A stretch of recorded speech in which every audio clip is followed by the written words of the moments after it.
Hello, everyone. This is Pat Licata. We're doing, of course, our normal Tuesday Licata Live, but this one is going to be extremely different. I am so excited that Rachel Richie from Blue House Blooms is here with us today, and we're not talking real estate at all.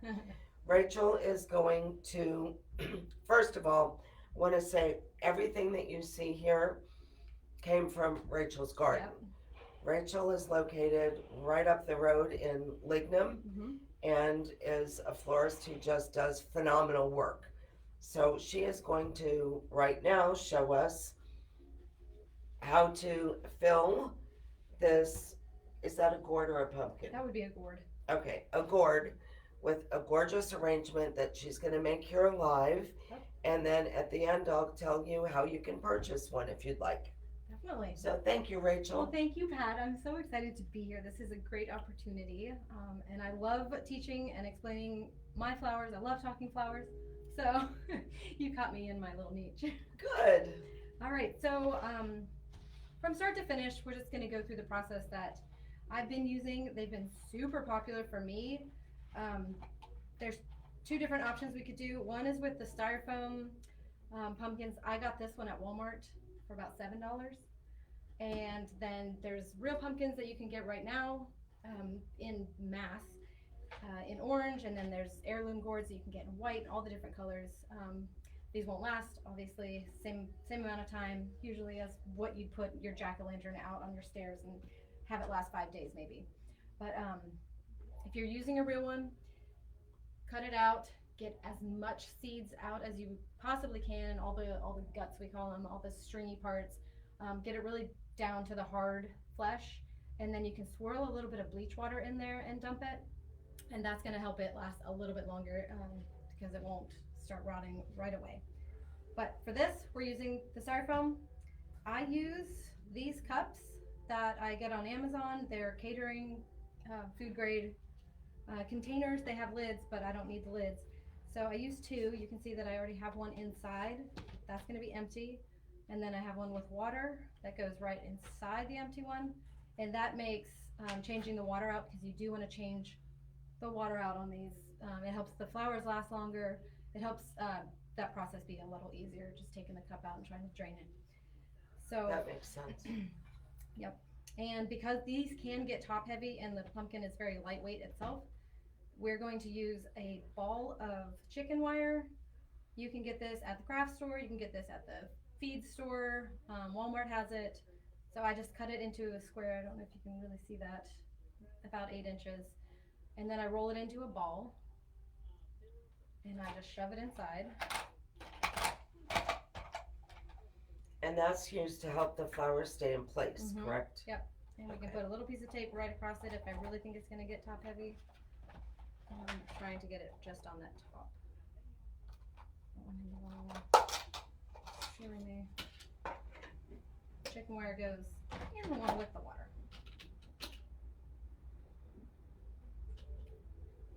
That way the chicken wire ball won't be coming out either. Okay. Now comes the messy part. The fun part. The fun part. So what I have today is all harvested from my yard and my garden. The flowers are from my garden that I grow.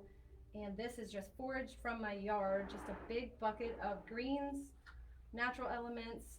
Some of these, pampas plume is great to harvest right now. These are from like a butterfly bush, seed pods left over. We do have the big magnolia cone. You can see that right there. It's from a magnolia tree. And one of my favorite fillers is boxwood, because it's so stiff.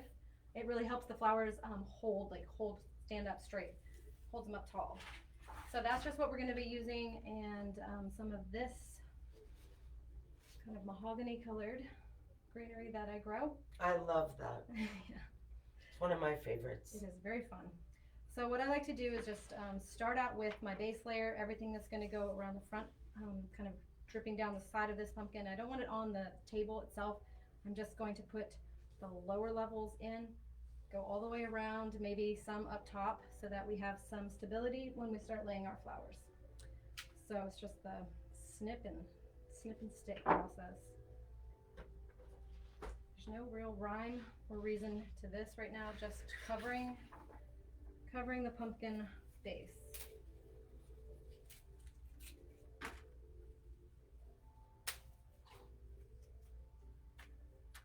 Scissors work.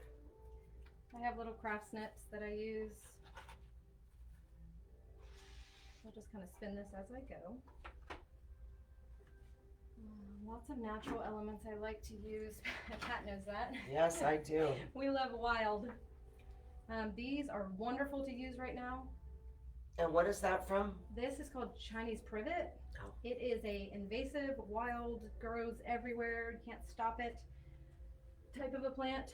So this one I do recommend, if we use it, do not compost it, throw it into the trash.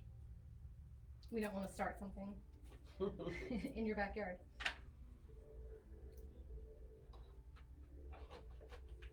So at this stage, there's definitely nothing you can do wrong because you're going to be covering this mostly with flowers anyways. That's what I like to hear. And you can see a lot of these woody ones, I just snap them with my hands because I like getting them to the right size. Easy.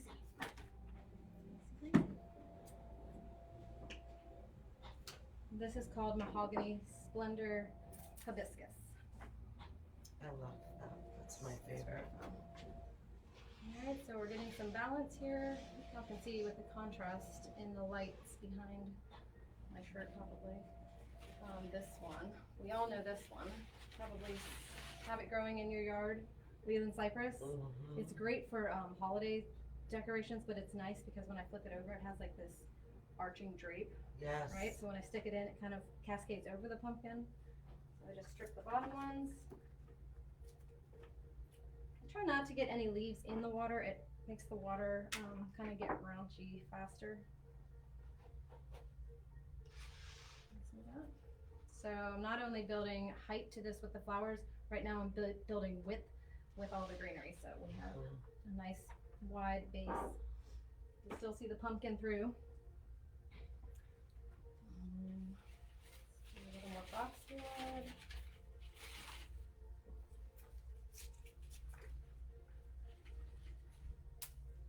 Some boxwood is smellier than others. You notice that? I'm not Boxwood familiar. is stinky. What stinky is plant. this, Rachel? I have to ask you.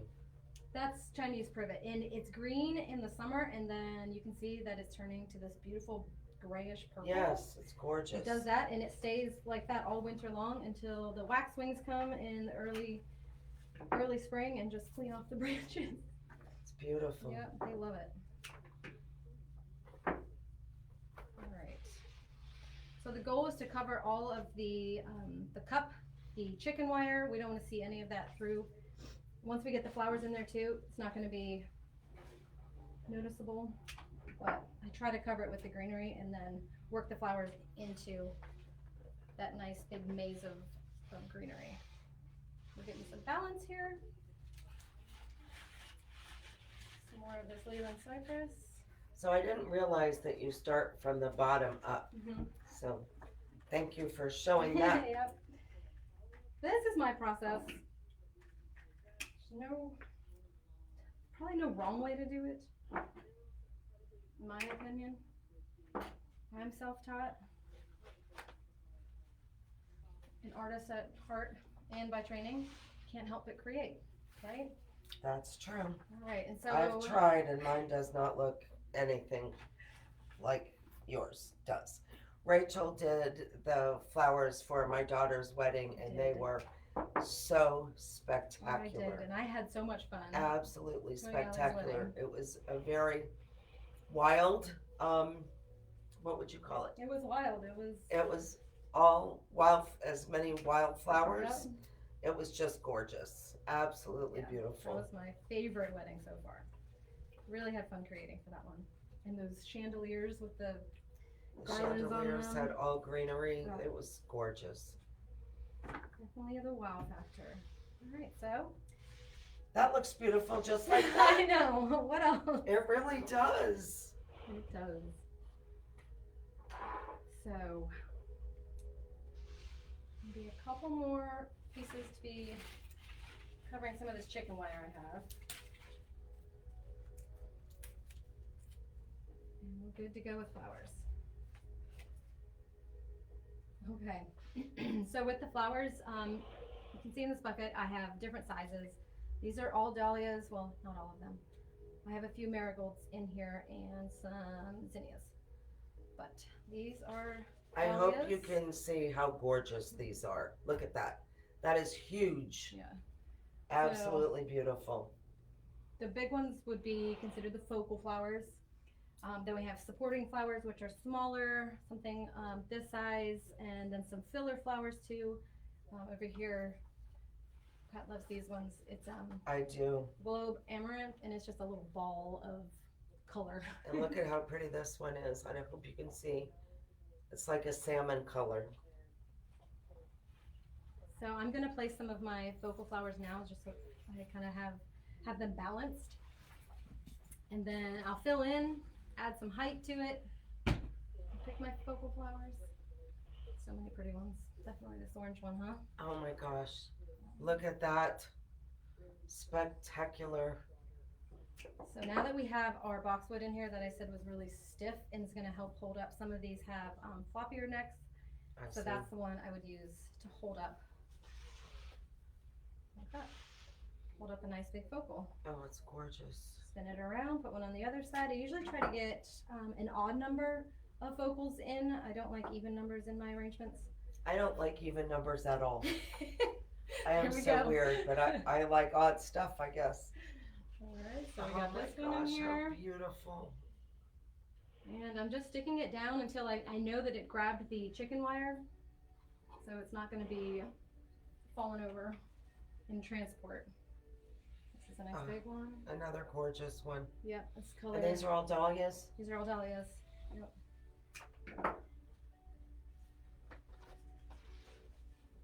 So they don't all have to be the same height or anything. These are going to be.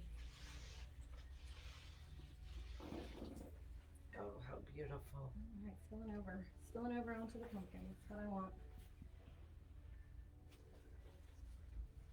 Dahlias come in all shapes, all sizes, little balls, giant dinner plates.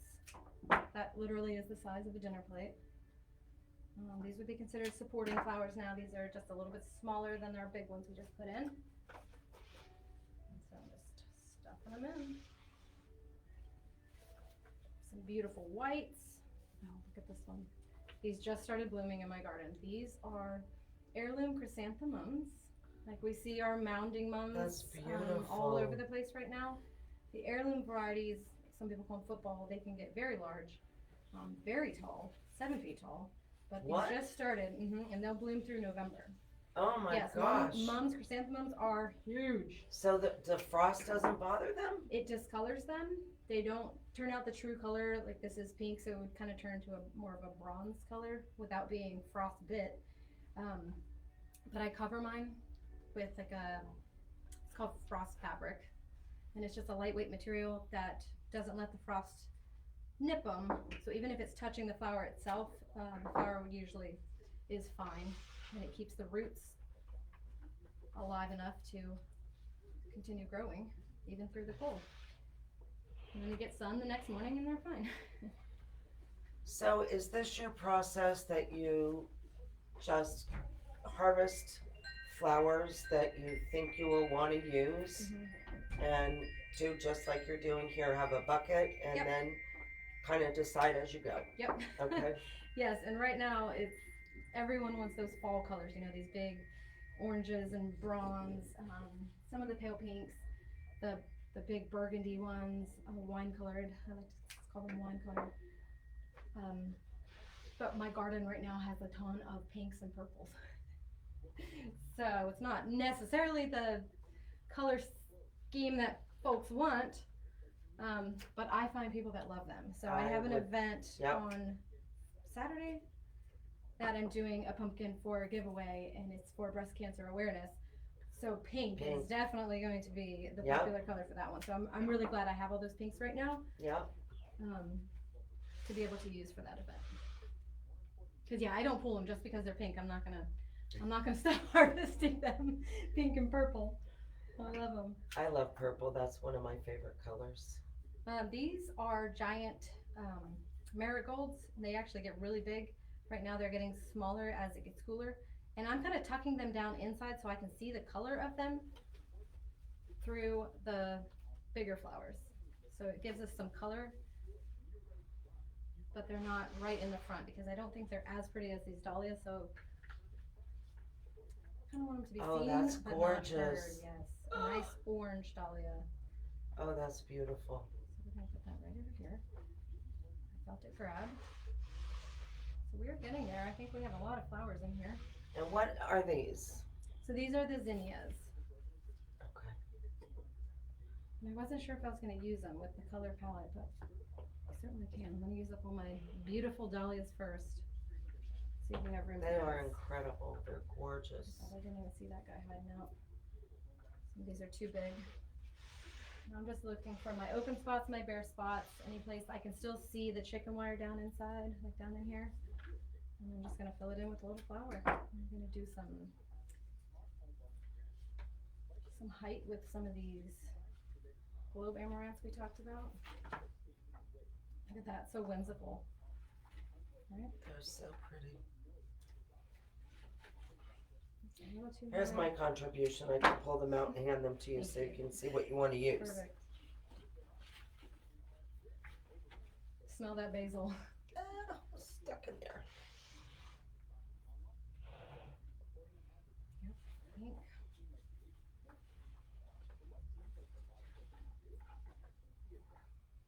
So now is the time to go out, run through your yard, pick anything that's still pretty, because in a couple days we are going to hit the 20s, maybe 29 I saw, 31 at our place. We're on the top of the hill, so it definitely helps us not get the frosts that Oh my goodness. most of the county experiences. But I still will be covering these. Pink. So yeah, get it while you can. You can buy a bunch of flowers from me or any other local grower. We usually have them a little longer than what will stay living because we do, like I said, cover them. But grocery store, wholesalers, if you have an event, wholesaling is the best way to get a bunch of flowers. And I also wholesale to florists. So if you're a florist out there and you love local flowers, you can definitely find me for that. All right, we are looking good. Oh my gosh, Look at that's that. gorgeous. Perfect. So, and some of the last things I like to do is just put in some of these whimsical, natural elements. Some folks don't I like would it. love I that. know you do. And even some of these seed stems are really fun for adding some height without it being an actual flower. It's just some seeds left over from a flower. So. Just amazing. I love just the different textures that you see here. Oh, they're so pretty. So my goal is just not to put it right in front of one of our big focal flowers. Mm-hmm. I'll cover up some of the supporting flowers or the little ones. But I just don't want to be blocking a big, beautiful view.